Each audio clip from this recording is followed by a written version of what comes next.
Hari ini pertemuan yang keempat ya.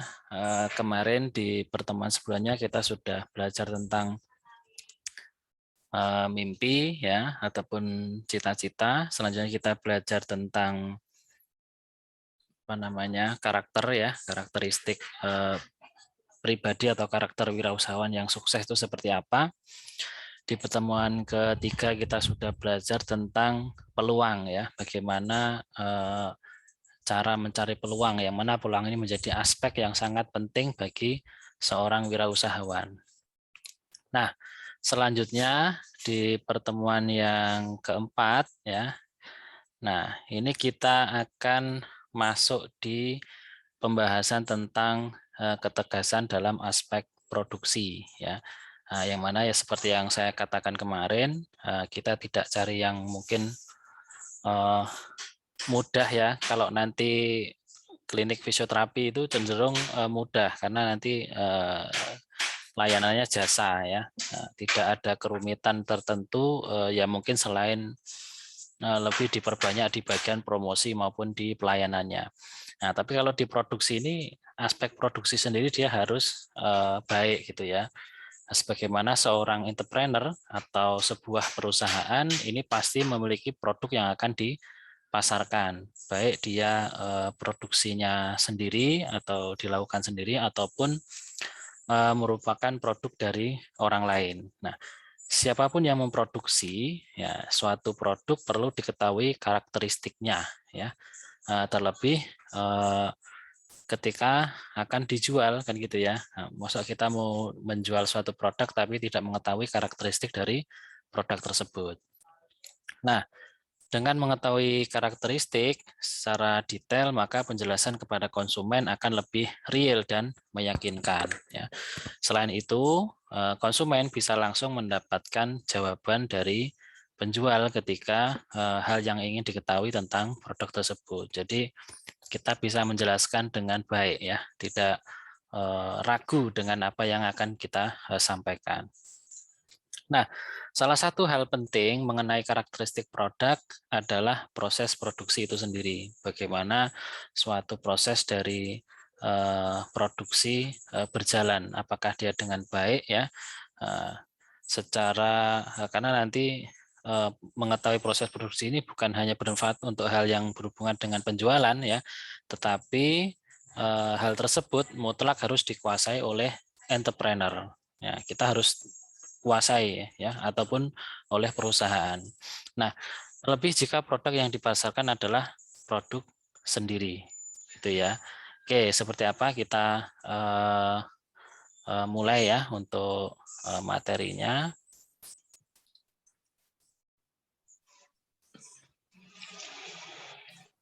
Nah, ini adalah gambarannya ya. Gambaran dari kriteria produk yang diinginkan ya. Tentunya dalam membuat suatu produk kita harus melihat dari kebutuhan konsumen gitu ya. Ya, yang kebutuhan konsumen itu berada di tahapan output ya. Setelah output nanti baru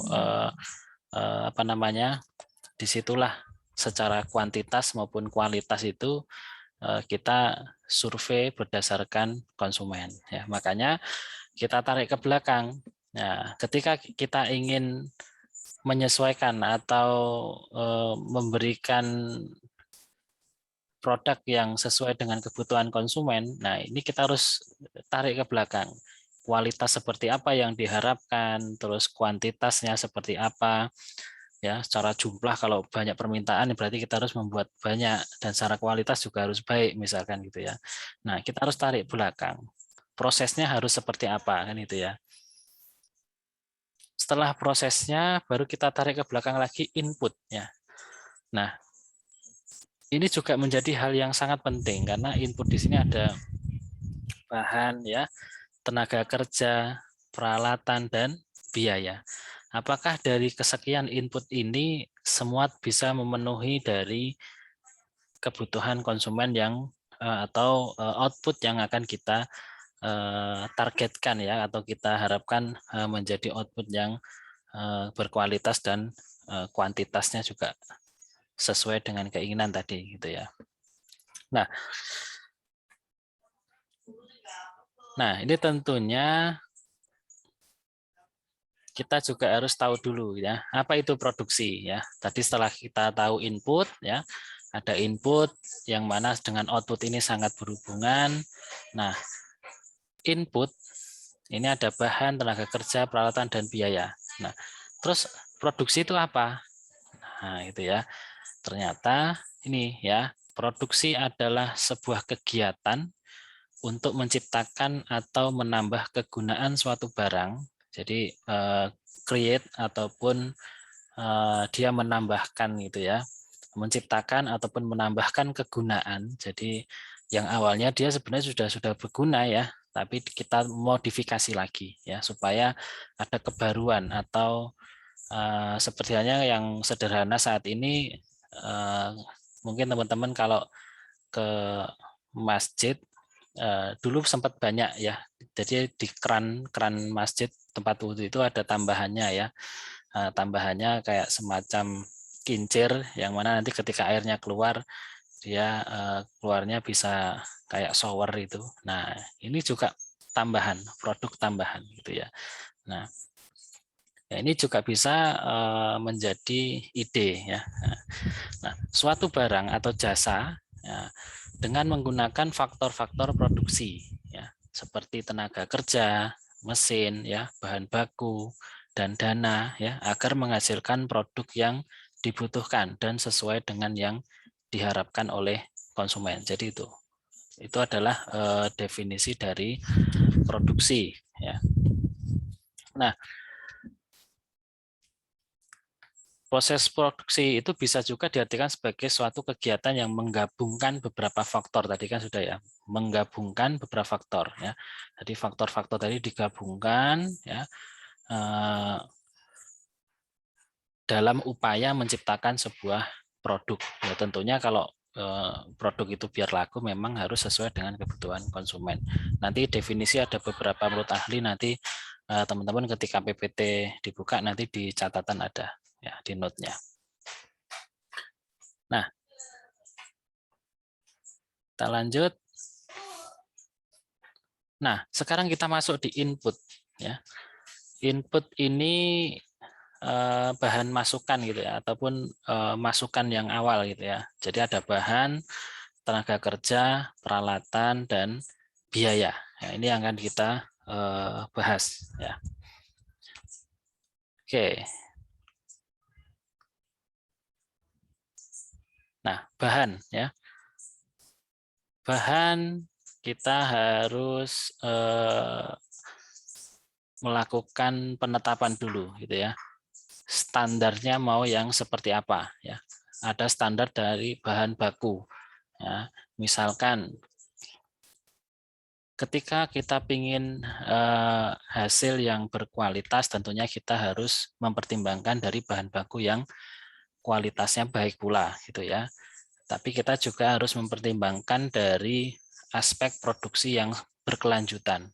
Maka kita harus mendapatkan bahan yang mudah diperoleh ya, mudah diperoleh.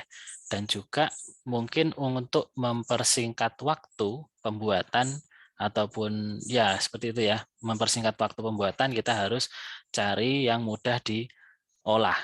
Dan juga supaya untuk memperkecil biaya produksi tapi tetap mendapatkan barang yang berkualitas, itu harganya juga harus sesuai. Jangan membeli dari mungkin toko atau swalayan kan cenderung lebih mahal. Jadi kalau memang menggunakan hasil pertanian primer misalkan, nah, sebelah kiri, nah ini apakah kita harus mengambil dari petani langsung, ya, misalkan di lumbung padi atau di mana ya, daerah Klaten atau daerah mana ya. Nah, kita ngambil di sana. Nah, jika memang menggunakan hasil primer pun kita juga harus pertimbangkan. Ternyata ada pertimbangan lagi. Selain kita tahu tempatnya yang mungkin kita akan lebih murah ketika mengambil di sana, tapi kita juga harus pertimbangkan. Ketika kita mengambil di sana, apakah barang itu selalu ada setiap kita mau produksi, gitu ya. Nah, jadi memang nanti ada beberapa pertimbangan. Nah, jadi kalau memang misal butuhnya beras ataupun, nah ini kan musiman gitu ya, kadang musiman, oh ternyata musim ini enggak musim beras atau musim ini enggak nanam ini ya. Nah ini atau mungkin hari ini bagus, besok lagi jelek, panen hari ini bagus, pas besok bahamannya banyak. Ini kan sangat ada banyak sekali faktor eksternal yang mempengaruhi dari bahan produk kita ketika diambil dari bahan pertanian primer. Akan tetapi nanti ada beberapa pertimbangan gitu ya. Nah, penyeleksian sumber bahan baku ya. Kalau memang nanti sudah ketemu dari apa namanya bahan-bahan yang kita butuhkan, kita harus seleksi ya. Sumber bahan baku kita ambil dari mana gitu ya. Nah, nanti karena berhubungan dengan ini penanganan saat distribusi, misalkan ada bahaya fisik, kimia maupun biologi ya. Ini dipertimbangkan. Jadi kalau dari tempatnya yang di pegunungan jauh, aksesnya sulit, nah ini juga akan mempengaruhi dari apa namanya produksi. Misalkan apa? Mengurangi ya istilahnya kalau terlalu jauh ya bisa jadi barang terlambat sehingga kebutuhan untuk ketika diperlukan produksi nah, ternyata telat. Nah ini kan juga sangat beresiko.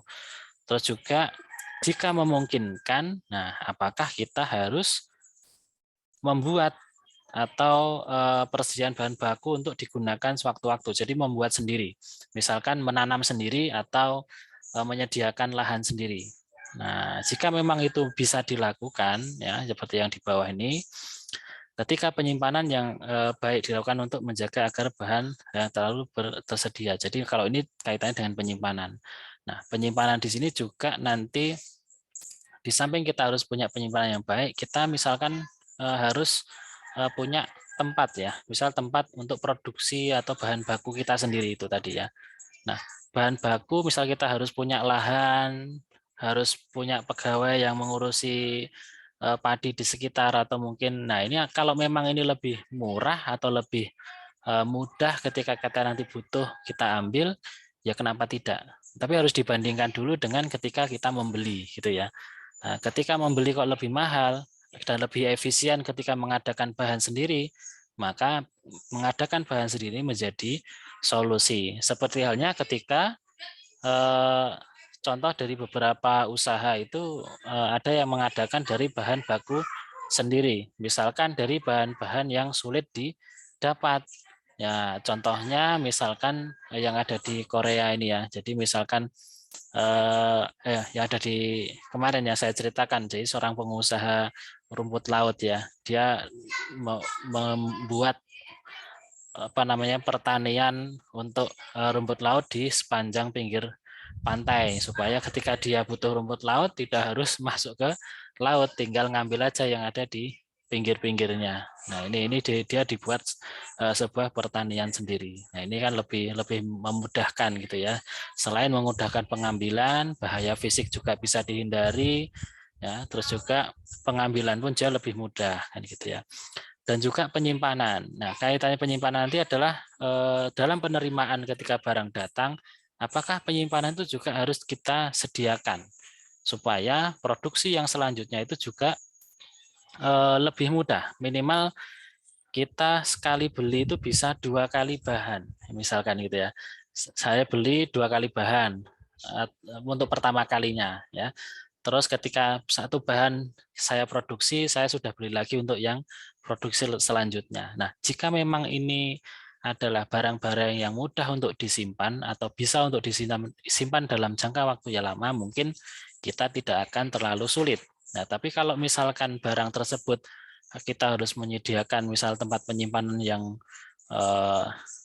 freezer gitu ya, terus juga ruangannya yang luas sekali, terus dia harus diatur listrik berapa watt. Nah ini kan ini juga pengeluaran dari listrik dan sebagainya, tempat biaya pembuatan tempat penyimpanan juga perlu dipertimbangkan. Nah ini jadi dari penyimpanan bahan sendiri saja, ya ini kita banyak sekali pertimbangan-pertimbangan yang perlu dilakukan. Kecuali teman-teman mengambil dari bahan baku yang sudah ada, tinggal beli tinggal beli. Nah, mungkin masih skalanya ya mungkin masih kecil, mungkin bisa seperti itu. Tapi untuk mengambil, kalau nanti sudah skala besar, memang ada beberapa pertimbangan.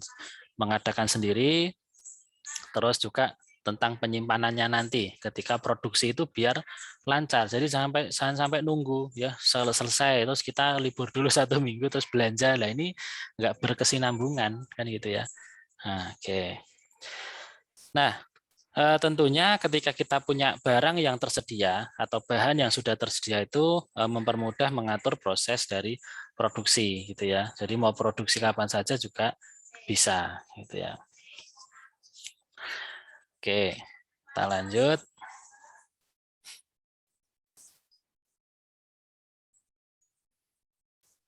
Nah, ternyata dari jenis ada 2 ya, dari bahan baku tadi, ada bahan baku langsung atau bisa dikatakan bahan baku utama ya.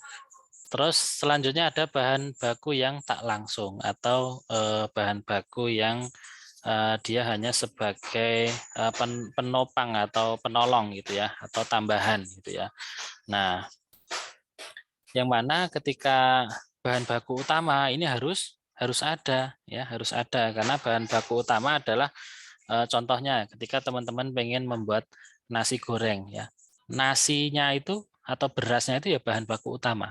Tinggal nanti jadi nanti silahkan dipilah. Ketika nasi saja kan ya nggak mungkin jadi nasi goreng. Nanti rasanya mungkin belum ada. Jadi rasa itu nanti rasa yang mungkin wajib harus ada di bahan baku utama atau bahan langsung itu harus ada. Misalkan tambahan-tambahannya. Kecuali nanti yang modifikasi. Misal pengen pedas, wah ini lomboknya habis masih bisa pakai yang lain. Oke, berarti tidak masalah ya gitu ya. Sehingga bahan yang lainnya nah itu sudah bisa masuk di bahan baku yang tak langsung atau sebagai penolong saja gitu ya.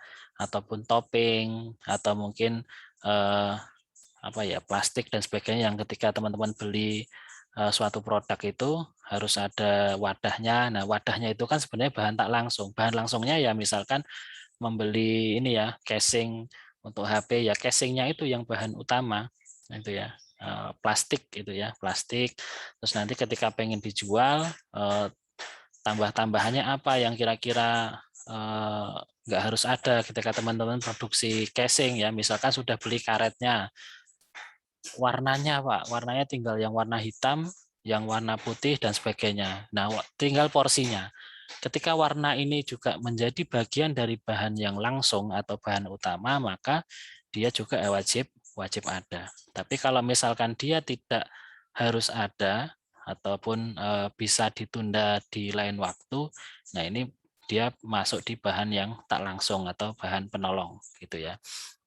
Nah, jadi nanti teman-teman juga harus bisa memilah sesuai dengan kebutuhan atau yang kebutuhan dari bahan dari usaha yang akan diadakan.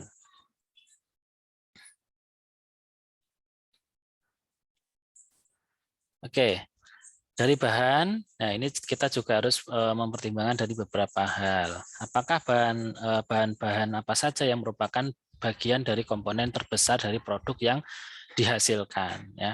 Terus sampai sejauh mana ketersediaan bahan tersebut di pasaran dalam setiap saat dan bagaimana keterandalan pemasok dalam menyediakannya kan gitu ya. Nah, terus bagaimana ketersediaan bahan tersebut di masa yang akan datang. Tiba-tiba kita hanya bisa produksi hanya 3 kali atau 4 kali produksi itu kan lama-lama tutup gitu ya.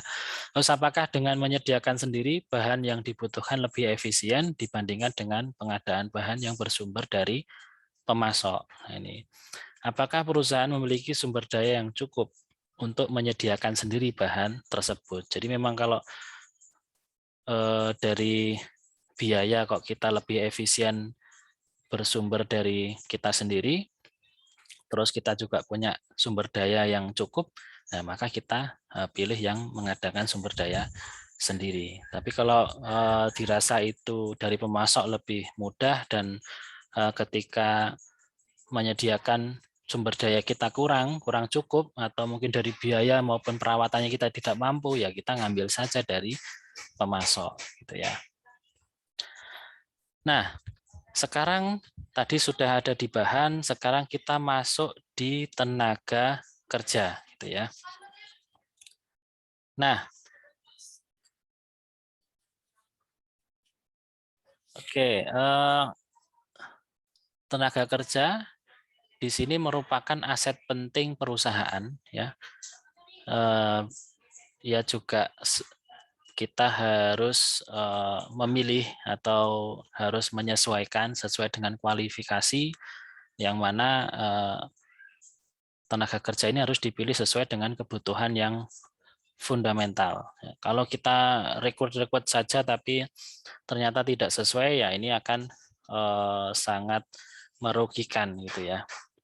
Nah, selanjutnya tenaga kerja ini adalah manusia gitu ya, yang tidak dapat diperlakukan secara mekanistik. Jadi memang ada mungkin peran-peran yang khusus, peran sosial kita ya, sosial, sebagaimana kita cara berkomunikasi dengan para tenaga kerja dengan baik. Terus perlu melakukan perencanaan tenaga kerja ya, butuhnya berapa gitu ya, 2, 3, 4, 5 ya, ini harus direncanakan dengan baik. Admin 1 misalkan sebagai fisioterapis 1, yang D3 1, yang D4 yang profesi 1 misalkan, biar bisa untuk perizinannya. Yang D3 ada 2 misalkan sebagai pelaksana di kliniknya ya. Terus jenis tenaga kerjanya ini ada 2 ya, ada upahan dan juga keluarga ya. Nah, nanti kalau upahan ini ya dengan gaji ya, dengan perjanjian gitu ya, dengan perjanjian apakah perjanjiannya 1 bulan atau per bulan atau mungkin kontrak per tahun dan sebagainya. Ya, nanti ada juga yang mungkin upah ini ada yang lepas juga gitu ya, yang nanti ada macam lagi. Nanti bisa dilihat di materinya. Nah, nanti ada juga yang keluarga. Nah, keluarga ini ya contohnya misalkan ada salah satu pengusaha, terus punya saudara, saudara punya kompetensi yang baik di bidang itu, kita mintai tolong dulu, ya. Kita mintai tolong dulu, dan tentunya dengan kalau namanya keluarga ya berarti tidak apa ya istilahnya sosial ya, sosial. Jadi kalau sosial ya namanya sosial, ya kita tidak mengharapkan sesuatu balasan gitu ya, sehingga ya istilahnya gratis gitu ya. Jadi ya bantu-bantu mungkin ya dapat snack, dapat uang jalan, itu ya wajar gitu ya, tapi tidak ada gaji yang pokok ya, sebagai dia sebagai tenaga kerja di situ gitu ya. Terus juga ada kebutuhan untuk berkembang ya, kebutuhan untuk berkembang yang mana nanti kita harus mempertimbangkan dari beberapa hal ya. Nah, yang jelas nanti dari tenaga kerja kita tetap membutuhkan kemampuan atau kebutuhan untuk berkembang, tentunya berdasarkan kompetensi, kualifikasi yang dipertimbangkan lagi dengan biaya produksi apakah memang cukup ditambah dengan tenaga kerjanya ya. Nah, ini. Oke. Ya, selanjutnya kita masuk di peralatan. Nah, peralatan atau mesin. Nah, peralatan atau mesin ini sebenarnya memiliki peran yang penting dalam proses produksi. Mesin dan peralatan ini digunakan untuk membantu mempermudah proses dari produksi, gitu ya. Nah, tentunya kita juga harus melihat ya dari rencana produk yang akan kita buat. Ya, kira-kira nanti rencana peralatan apa yang mungkin dibutuhkan dari segi jumlah, ya, dari segi jenis, terus juga kapasitas dan spesifikasi. Ini harus dipertimbangkan, ya. Oh, teman-teman membuat bisnis fotokopi misalkan. Oh, ternyata butuhnya hanya 1 mesin fotokopi. Ya sudah, cukup hanya 1 mesin fotokopi saja. Ya. Terus jenisnya yang apa, kapasitasnya yang seperti apa, terus spesifikasinya yang seperti apa, gitu ya. Nah, apakah kebutuhan teknologi tersebut harus up to date? Ya, misalkan fotokopi buku, masuk buku langsung keluar jadi buku langsung gitu ya. Langsung diklik 100 ya nanti langsung jadi buku 100. Nah, ini cepat sekali tanpa tanpa main tangan bolak-balik halaman itu ya. Jadi masuk buku keluar jadi buku ya. Nah, ini belum ada ini. Mungkin nanti harus dengan teknologi yang lebih canggih ya. Nah, selanjutnya dalam hal peralatan kita juga membutuhkan yang namanya perawatan ya, pembetulan dan juga ada pembiayaan untuk biaya penyusutan gitu ya, bisa dikatakan biaya penyusutan. Setiap produk itu kan ada jangka waktu dia akan mengalami penyusutan, misalkan oh ini jangka waktunya 5 tahun, nah, tiap 5 tahun berarti dia nanti akan ada pengurangan dari harga, nah, gitu ya. Nah, dalam hal mesin dan peralatan kita juga harus mempertimbangkan mempertimbangkan dari layout dari alat tersebut ya. Kita harus berprinsip ya, ada beberapa prinsip yang perlu diperhatikan dalam membuat tata letak ya, tata letak mesin ya. Misalkan ada prinsip integrasi ya, penempatan mesin peralatan produksi dapat mengintegrasikan seluruh dari faktor produksi, mulai dari bahan, tenaga kerja, mesin atau peralatan dan sebagainya, sehingga menghasilkan kerja yang harmonis ya. Jadi tidak menghambat proses dari produksi gitu ya. Fotokopi di sini, kok menjilitnya di ujung sana ya, kelamaan kan gitu ya. Harusnya kalau memang barang masuk di sebelah kanan, jadi mengalir gitu ya. Nah, prinsip memperpendek gerak, artinya penempatan mesin atau peralatan produksi tidak membuat tenaga kerja lebih banyak bergerak dari satu mesin atau peralatan ke mesin atau peralatan yang lain. Jadi lebih dekat dengan sesuai dengan tupoksi ya atau tugasnya apa gitu ya. Oke. Nah, ada juga prinsip memperlancar arus pekerjaan. Artinya penempatan mesin atau peralatan produksi ya dapat menjamin kelancaran arus bahan dalam proses tanpa adanya hambatan. Jadi bahan yang mulai masuk dan sebagainya ini lancar ya tanpa menghambat dari arus pekerjaan gitu ya. Nah, selanjutnya ada prinsip penggunaan ruang produksi yang efisien dan efektif ya. Artinya penempatan mesin dan peralatan produksi ditempatkan sesuai dengan luas ruangan produksi yang dimiliki perusahaan tersebut. Kalau misalkan tidak sesuai ya mungkin akan mengganggu arus gerak malah ya, terlalu sempit ya, atau mungkin tata letaknya tidak sesuai sehingga malah menghambat pekerjaan. Nah, ini perlu diperhatikan. Nah, ada juga prinsip kepuasan dan keselamatan kerja gitu ya. Artinya penempatan mesin peralatan pada ruangan produksi dapat menjamin keselamatan dan kenyamanan kerja bagi tenaga kerjanya. Nah, ketika tidak nyaman ya mereka kinerjanya tidak akan maksimal. Terus juga dari segi keselamatan kerja ini juga akan menimbulkan korban ataupun apa istilahnya? Ya cedera-cedera yang mungkin bisa jadi mengganggu keselamatan dari pekerja tersebut. Nah, ini adalah sebuah kerugian. Nah, selanjutnya ada prinsip keluasan. Artinya penempatan mesin atau peralatan produksi dapat sewaktu-waktu disesuaikan jika diperlukan adanya perubahan. Ya. Selanjutnya ada prinsip proses produksi yang berkesinambungan. Artinya penempatan mesin atau peralatan produksi tidak menghambat kesinambungan dari proses produksi. Ya, jadi produksi itu berjalan ya sesuai dengan tahapannya, mulai dari awal ya, terus proses produksinya sampai ke hasil itu dalam satu arus ya, dalam satu arus atau terintegrasi dengan baik. Nah, selanjutnya kita masuk di biaya ya. Nah, biaya ini ada dua ya, ada biaya tetap dan juga biaya yang tidak tetap. Nah, biaya tetap ini merupakan biaya yang besar kecilnya ini tidak tergantung pada besar kecilnya produksi gitu ya. Biaya yang besar kecilnya tidak tergantung pada besar kecilnya produksi dan dalam periode tertentu jumlahnya tetap gitu ya. Nah, jadi ini biaya yang memang tidak terpengaruh oleh misalkan mau produksinya hari ini pesanannya banyak maupun tidak, ini tidak mempengaruhi.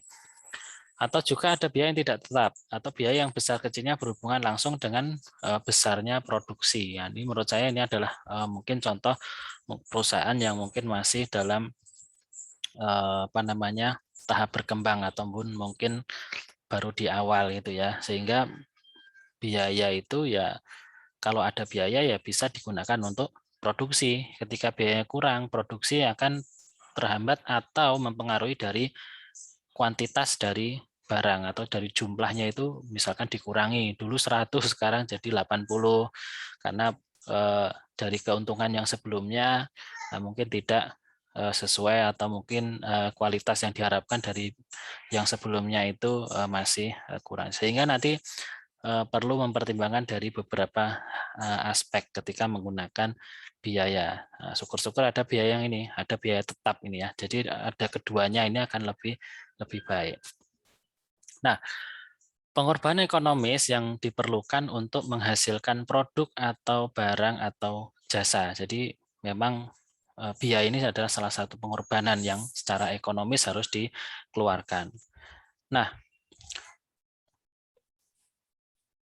umumnya cara produksi dibedakan jadi dua kelompok memang ya. Jadi ada memang berdasarkan pesanan dan juga berdasarkan harga pokok proses ya. Kalau dalam pesanan ya artinya perusahaan hanya memproduksi produk berdasarkan pesanan yang sudah masuk ke bagian marketing ya. Kalau misal perusahaan yang melakukan kalau yang produksi berdasarkan harga pokok proses, ini perusahaan yang melakukan proses produksi berdasarkan harga pokok proses biasanya melakukan proses produksi menurut biaya produksi paling ekonomis ya, yang paling mudah. Misalkan yang produk yang dihasil dengan karakteristik ya, contohnya produk yang dihasilkan sama, terus mesin produksi harus terus berjalan dan juga produk bisa disimpan dalam waktu yang lama, sehingga dia milih yang seperti ini ya, mungkin tidak terus menerus produksi dan sebagainya. Jadi kalau misal teman-teman contohnya di bisnis makanan gitu ya, misal hari ini kalau tadi berdasarkan pesanan kan mungkin lebih enak ya. Ada pesanan 10 masuk, oke dibuat nanti siang baru diantar ya. Tapi kalau ada juga yang saya pengen buat gantungan kunci misalkan. Ya saya buat gantungan kunci sekarang 15. Meskipun hari ini belum laku atau baru laku 5, yang 5 kan masih awet untuk disimpan gitu ya. Nah, ini jadi memang berdasarkan pesanan dan juga harga pokok dari proses ya. Nah, kita lanjut. Selanjutnya kita masuk ke proses gitu ya. Nah, proses produksi ini kita juga mempertimbangkan dari beberapa hal ya. Jadi ada proses kimiawi ya, ada juga proses mengubah bentuk, ada proses untuk perakitan dan proses dari transportasi. Ini adalah proses produksi berdasarkan wujudnya gitu ya. Tentunya proses kimiawi ini juga perlu diperhatikan. Contohnya apa? Misalkan dalam satu kali produksi itu atau mungkin ketika kita memproduksi suatu produk itu mengeluarkan limbah gitu ya, atau menghasilkan limbah. Nah, limbah ini ada yang mungkin bermanfaat dan juga banyak yang mungkin dicari orang gitu ya. Tetapi sebaliknya ada yang berbahaya dan perlu penanganan khusus ya. Nah, industri yang tidak bermasalah jika menghasilkan limbah yang tidak berbahaya ini ya, tetapi perlu melakukan upaya khusus jika limbah yang dihasilkan berbahaya. Meskipun tidak menghasilkan ya, tapi kita sediakan tempat atau apkal ya, yang mana dia adalah untuk pembuangan limbah yang mungkin berbahaya. Nah, ini sangat penting. Jadi memang kalau survei perusahaan, misal teman-teman nanti membuat PT yang besar untuk produksi gitu ya, pastinya akan dilihat dari segala aspek, dari kebersihan tempat, termasuk apkalnya ini harus ada ketika teman-teman membuat sebuah ini untuk proses produksi gitu ya, tempat untuk proses produksi. Contohnya apa ya? Sepertinya misalkan menghasilkan atau mungkin apa ya, bahan-bahan tersebut dapat diklasifikasikan dalam bentuk kelompok-kelompok bahan yang bersifat mudah meledak, ya, pengoksidasi, ya, terus juga sangat mudah sekali menyala, sangat mudah menyala, atau mungkin amat sangat beracun, ya, sangat beracun, ya, atau mungkin korosif, ya, ataupun bersifat iritasi, berbahaya bagi lingkungan. Ya, ini perlu di apa namanya, dibuang dengan pembuangan yang baik. Oke.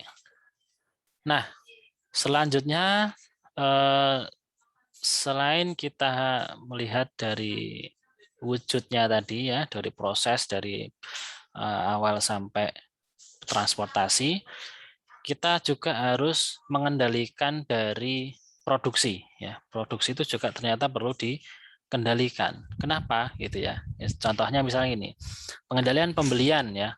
Agar pembelian yang dilakukan oleh perusahaan terkait dengan proses produksi lebih efisien atau hemat biaya. Dalam pengendalian pembelian ini melibatkan beberapa faktor yang saling terkait, yaitu dengan kuantitas, kualitas, harga, dan waktu, ya, juga pelayanan. Selanjutnya pengendalian di persediaan, yaitu perlu dilakukan agar biaya yang dikeluarkan untuk penyimpanan dapat dikendalikan, ya, jadi tidak numpuk di penyimpanan semua, gitu ya. Nah, terus pengendalian dari produksi itu sendiri, yaitu agar proses produksi dapat berjalan lancar, tepat waktu, dan menghasilkan produk dalam kuantitas dan kualitas yang sesuai dengan yang direncanakan. Pengendalian kualitas yang dilakukan pada setiap tahapan proses yang bertujuan untuk mencegah adanya penyimpangan terhadap standar kualitas produk yang telah ditetapkan atau quality control, yang mana ini harus terus dijaga. Misalkan produksi barang apa, wah ini kok belum sesuai nih, agak miring, mungkin nggak sesuai dengan tempatnya, nyambungnya. Nah, ini perlu diseleksi. Ya, tentunya selain seleksi kita juga harus kontrol ini dari berbagai macam, ya, selain dari peralatan juga dari operator yang mungkin dia bekerja di bagian satu titik, ya, sehingga tahu mana yang membuat terjadinya mungkin dari kontrol kualitas tadi menurun, gitu ya. Nah, oke, ya, sampai sini untuk materi yang hari ini. Tapi setelah ini kita akan diskusi, ya, diskusi tentang lanjutan dari tugasnya. Ya, nih. Ini adalah lanjutan dari yang sudah teman-teman buat, ya. Kemarin teman-teman sudah membuat tentang usaha yang mungkin akan dijalankan dari satu kelompok, ya. Nah, yang mana nanti teman-teman akan menetapkan rencana produksi, ya, dari sini, ya. Jadi membuat flowchart dari alur produksi, ya. Contohnya seperti ini. Jadi kalau yang pertama teman-teman akan membuat tabel, ya, ada tahapan, keterangan, dan alat dan bahan yang dibutuhkan. Ini adalah contoh saja, ya. Misalkan tahapan prosesnya seperti apa untuk pembuatan, panaskan minyak, racik bumbu, dan lainnya, ya. Lanjut proses kedua dan ketiga. Keterangan, ya. Berikan keterangan setiap proses yang di samping kiri dengan terperinci di bagian keterangan tersebut. Dan kira-kira alat bahan yang digunakan apa, ya, misalkan panci, kompor, dan sebagainya, itu dijelaskan di sebelah kanan. Nah, selanjutnya bahan baku apa saja yang mungkin dibutuhkan dalam proses produksi, atau bisa setiap bulan ataupun dalam satu kali siklus produksi.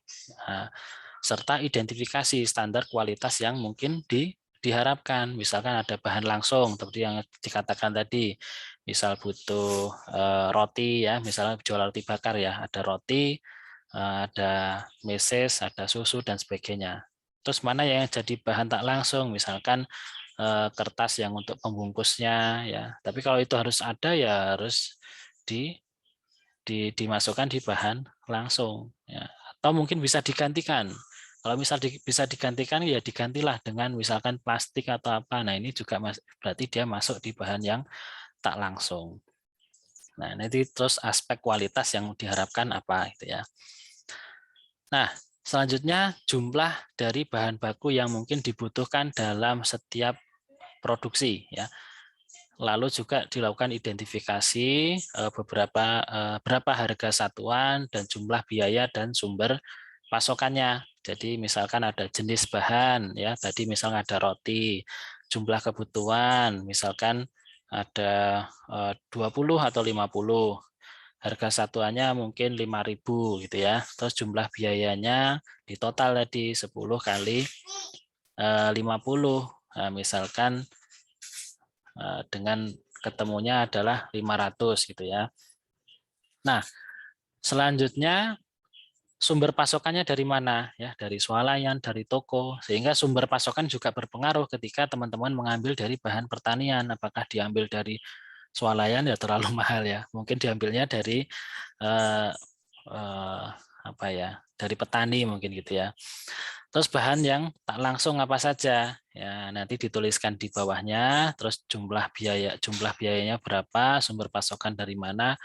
Lalu dari yang biaya bahan langsung tadi juga ketemu jumlahnya, dan biaya tak langsung juga ketemu jumlahnya, menjadi total biaya pengadaan dari bahan ya. Jadi biaya total bahan itu nanti tetap dijadikan satu meskipun dipisah dari jenisnya ya. Karena nanti kebermanfaatan dari kedua bahan tersebut kan berbeda gitu ya.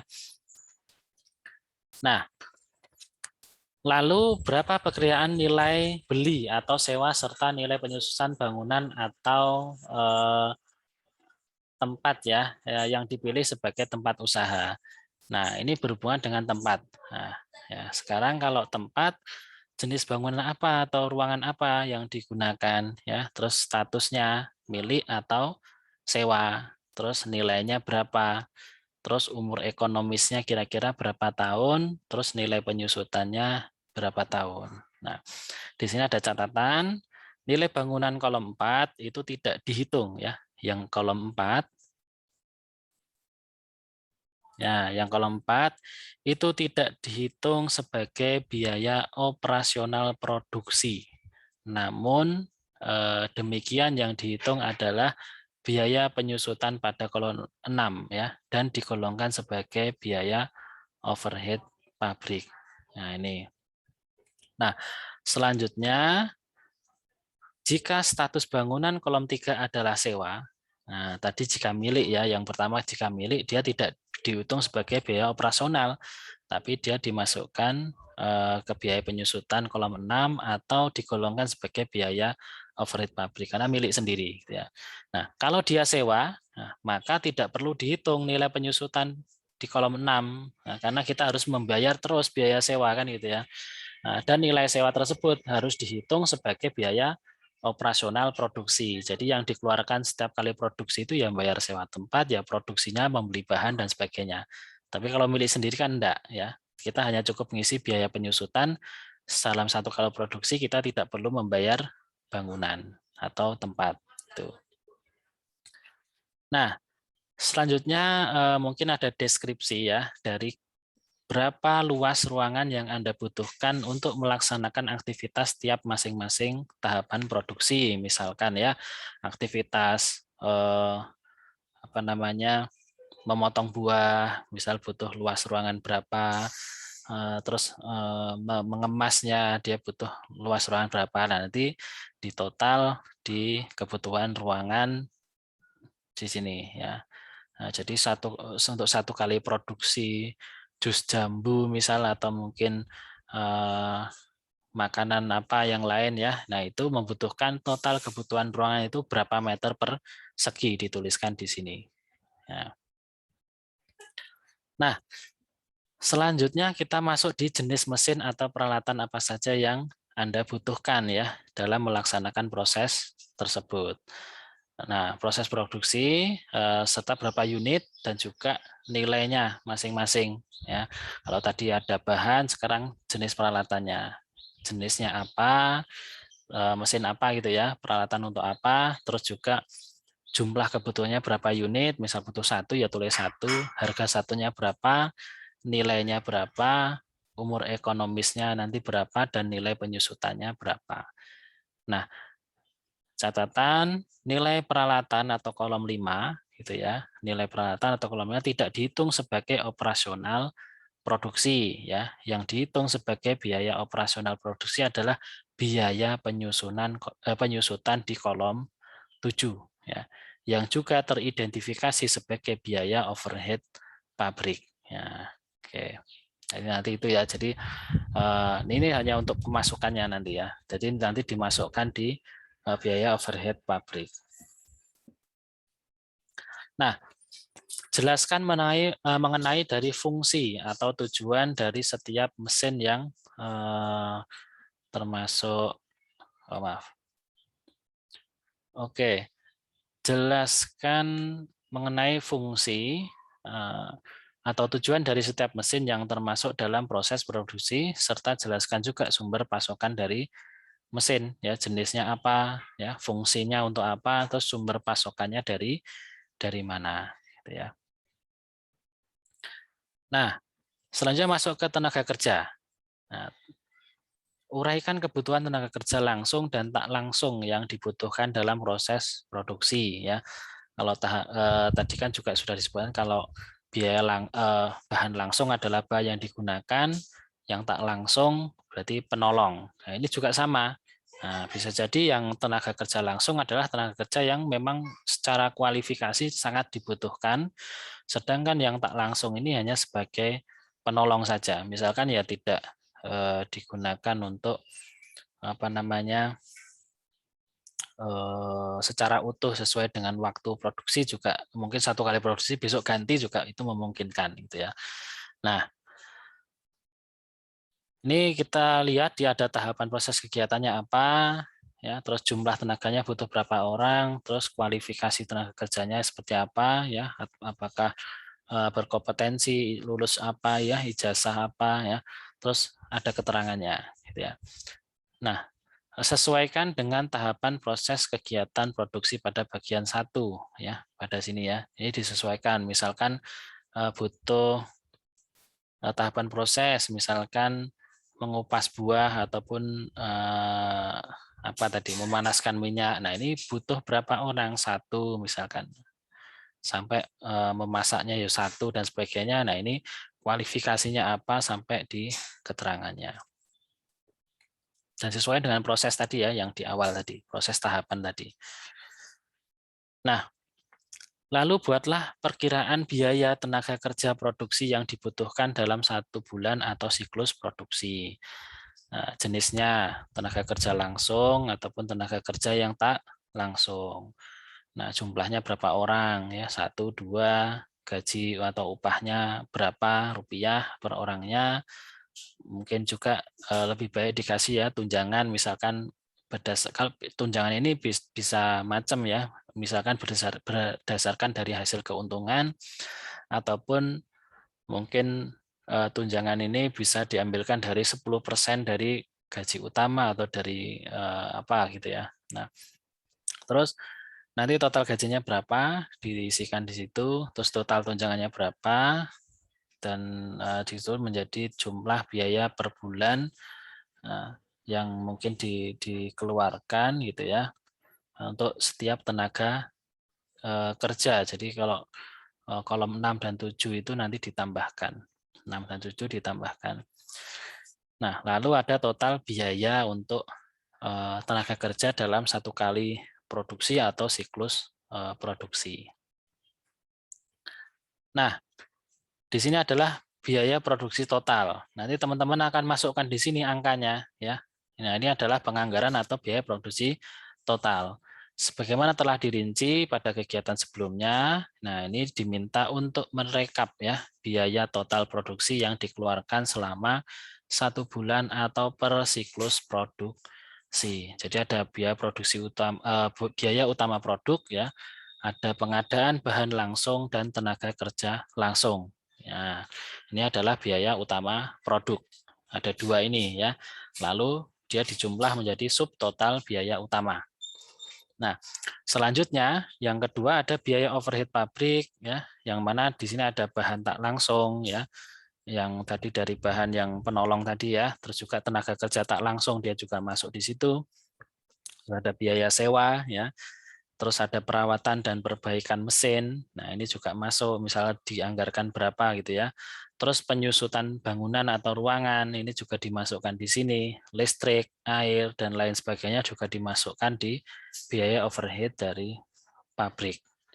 Lalu ada dijumlah menjadi subtotal overhead pabrik dan juga keduanya nanti akan dijumlah menjadi total biaya produksi untuk satu kali produksi, kebutuhannya berapa gitu ya. Nah, oke, selamat mengerjakan. Mungkin jika ada pertanyaan, Pak, mau